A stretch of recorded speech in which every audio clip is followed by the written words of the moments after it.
ইতিমধ্যে ঘাটাল লোকসভা কেন্দ্রের সাংসদ দীপক অধিকারী ওরফে অভিনেতা দেব এমপি ল্যান্ডের অনুদান থেকে কাটমানি নিচ্ছে, আর রাজ্যের মুখ্যমন্ত্রী নাকি জেনেও চুপ রয়েছেন। অভিযোগ খোদ তৃণমূলের জেলা পরিষদ সদস্যের, আর যা অডিও ক্লিপ ইতিমধ্যেই ভাইরাল হয়েছে সোশ্যাল মিডিয়ায়। যা নিয়ে রাজ্য রাজনীতি একেবারে সরগরম। আর আবারও দেবের সোশ্যাল মাধ্যমে পোস্ট ঘিরে বিতর্ক। ঘাটালের তৃণমূল সাংসদ তথা অভিনেতা দীপক অধিকারী ওরফে দেব কি আবার লোকসভা ভোটে দাঁড়াবেন না? গত কয়েকদিন ধরে সেই গুঞ্জন চলছিল, আর সেই আবহাওয়া বুধবার লোকসভায় তার বসার আসনের ছবি ইনস্টাগ্রামে পোস্ট করেছেন। আর এই বিষয়ে আমরা বিস্তারিত নেব। আমাদের প্রতিনিধি ফোন কলে জুড়ে রয়েছে শুভম। কি জানা যাচ্ছে শুভম, ইতিমধ্যে আপডেট কি? দেখো, দেব এখন রাজ্য রাজনীতিতে বটেই, জেলা রাজনীতির ক্ষেত্রেও এক সরগরম একটি বিষয়। গত কয়েকদিন আগে শনিবার একদম হঠাৎই দেব ঘাটালের সাংসদ তিনি তিনটি গুরুত্বপূর্ণ পদ থেকে হঠাৎই ইস্তফা দেন। তিনটি গুরুত্বপূর্ণ পদ কি ছিল? তিনটি গুরুত্বপূর্ণ পদ ছিল ঘাটাল রবীন্দ্র শতবার্ষিকী মহাবিদ্যালয়ের যে গভর্নিং বডি আছে তার চেয়ারম্যান থেকে তিনি ইস্তফা দেন, বিদ্যাসাগর উন্নয়ন পর্ষদের সহসভাপতি পদ থেকেও ইস্তফা দেন, এবং একই সাথে ঘাটাল মহকুমা হাসপাতালের রোগী কল্যাণ সমিতির সভাপতি পদ থেকেও তিনি ইস্তফা দেন। এবং তার ইস্তফা পত্র যিনি জেলা শাসককে পাঠিয়েছিলেন সেখানে শুধুমাত্র উল্লেখ করেছেন যে তিনি ইস্তফা দেন, কারণ কিছু উল্লেখ না করায় জল্পনা ক্রমশই বাড়ছিল। এই আবহাওয়ায় একটা নতুন মাত্রা যোগ করে একটি ভাইরাল অডিও ক্লিপ। এই ভাইরাল অডিও ক্লিপ কার? ঘাটালের প্রাক্তন বিধায়ক শঙ্কর দোলাই, যিনি বর্তমানে পশ্চিম মেদিনীপুর জেলা পরিষদের সদস্য।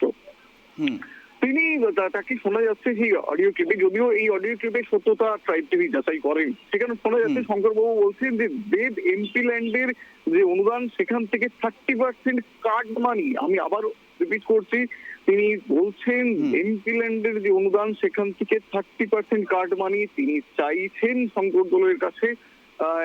এবং শুধু এটা নয়, একাধিক জায়গাতে তার কার্ড মানি নেওয়ার অভিযোগ তিনি করেছেন। এখানে মাত্র আরেকটু যোগ করে তিনি বলেছেন যে এই বিষয়ে সম্পূর্ণ বিষয়টি খোদ মমতা বন্দ্যোপাধ্যায়ও জানতেন, সব জেনেও তিনি চুপ করেছিলেন। আর এর পরেই রীতিমতো শোরগোল পড়েছে। দেব, তুমি জানোই দেব বর্তমান রাজনীতিতে একটি উজ্জ্বল মুখ। বিরোধীরাও স্বীকার করেন যে দেবের শুধু রাজনৈতিক নয়, একজন মানুষ হিসেবেও ভালো ছবি রয়েছে গোটা রাজ্য জুড়ে। সেই দেবের বিরুদ্ধে এইরকম একটি অভিযোগ এবং তার অডিও ক্লিপ ভাইরাল হয় রীতিমতো শোরগোল। এই আবহাওয়ায় দেখা গেল দেব তার ইনস্টাগ্রাম অফিসিয়াল ইনস্টাগ্রাম পেজে পোস্ট করেছেন যে আর মাত্র কয়েক ঘন্টা। এই সমস্ত বিষয়কে কেন্দ্র করেই রীতিমতো এক টান পরিস্থিতি রয়েছে বর্তমান রাজনীতিতে। এই সাপেক্ষে অবশ্য তৃণমূলের তরফ থেকে তৃণমূলের মুখপাত্র কুণাল ঘোষ ব্যাট ধরেছেন দেবের হয়ে। তিনি পরিষ্কারভাবে জানিয়েছেন এই যেটা চলছে এটা আদৌ সত্যি নয়, এর বিরুদ্ধে এর পিছনে হয়তো অনেক ষড়যন্ত্র রয়েছে।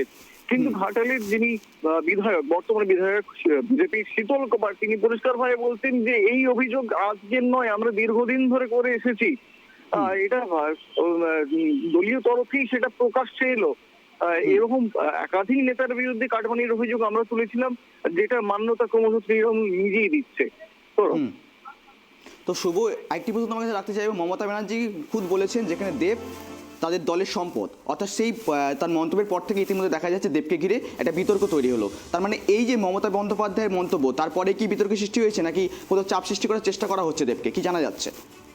দেখো, ঘাটালের রাজনীতি, শুধু ঘাটাল কেন, পশ্চিম মেদিনীপুর জেলার রাজনীতিতে কান পাতলেই শোনা যায় সাংসদ বনাম প্রাক্তন বিধায়কের একটি সংঘাত। যখন শঙ্কর দোলাই বিধায়ক ছিলেন তখন একাধিক ইস্যুতে সাংসদ দেবের সাথে তার মতানৈক্য দেখা গিয়েছিল, এবং পরিস্থিতি এমন খোদ মমতা বন্দ্যোপাধ্যায় কালীঘাটে বৈঠক ডেকে, আমরা যেটা সূত্রের মারফতে এর আগেও খবরে দেখিয়েছি, মমতা বন্দ্যোপাধ্যায় পরিষ্কার ভাবে জানিয়েছেন যে দেব যথেষ্টই ভালো ছেলে, দেবের বিরুদ্ধে তথ্য প্রমাণ ছাড়া কিছু বলা যাবে না প্রকাশ্যে, দেবকে সহযোগিতা করতে হবে। এই শঙ্কর দোলাইয়ের সাথে দেবের সংঘাত অনেকের কাছেই জানা, এমন অজানা নয় বিষয়টা। সেই শঙ্কর দোলাইয়ের মুখ থেকেই অডিও ক্লিপটা ভাইরাল হওয়ার পর আবার গোষ্ঠীদ্বন্দ্বের একটা প্রশ্ন চিহ্ন দেখাই যাচ্ছে যে পুরো ঘটনাটার পিছনে কি গোষ্ঠীদ্বন্দ্ব নাকি বিরোধীদের চক্রান্ত, এই প্রশ্ন দানা বাঁধছে অডিও ক্লিপ ভাইরাল হওয়ার পর থেকেই। শুভ, তোমার কাছে শেষ প্রশ্ন রাখবো সেটাই হচ্ছে, ইতিমধ্যেই দেবের ইনস্টাগ্রামে ভাইরাল পোস্ট, সেখানে লিখেছেন ফিউ হাওয়ার্স মোর, অর্থাৎ কয়েক ঘন্টা বাকি। তিনি কি ইঙ্গিত দিতে চাইছেন, একেবারে তার ইঙ্গিতপূর্ণ বক্তব্য কি বলতে চাইছেন? দেখো, এই বিষয়ে দেব এবং দেবের অফিসিয়াল যারা কার্যকর্তা রয়েছেন তারা কিছুই জানাতে চাননি। তাদের পরিষ্কার বক্তব্য, দলকে যা জানানো হয়েছে এই সংক্রান্ত বক্তব্য দলের তরফ থেকেই আসবে। দেব নিজেও তার অফিসিয়াল পেজে এর চেয়ে বেশি একটি কথাও ব্যয় করেননি। তবে পরিস্থিতি যত এগোবে ততই আমাদের কাছে পরিষ্কার হবে যে জল কোন দিকে গড়ায়। ঠিক ঠিক, ইতিমধ্যে জল খোলা হতে শুরু করেছে এই বিষয় নিয়ে। ইতিমধ্যে তোমার কাছে আবারও আসবো, আপাতত তোমাকে ধন্যবাদ। আপনারা শুনলেন দেবকে নিয়ে যে অডিও ভাইরাল, তারপরে ইতিমধ্যে দেব ইনস্টাগ্রামে পোস্ট করেছেন নিজের একটি বার্তা, এবং সেখানে লেখা রয়েছে ফিউ মোর আওয়ার্স। এই ঘিষ্টকে ইতিমধ্যে শুরু হয়েছে জল ঘোলা বিতর্ক।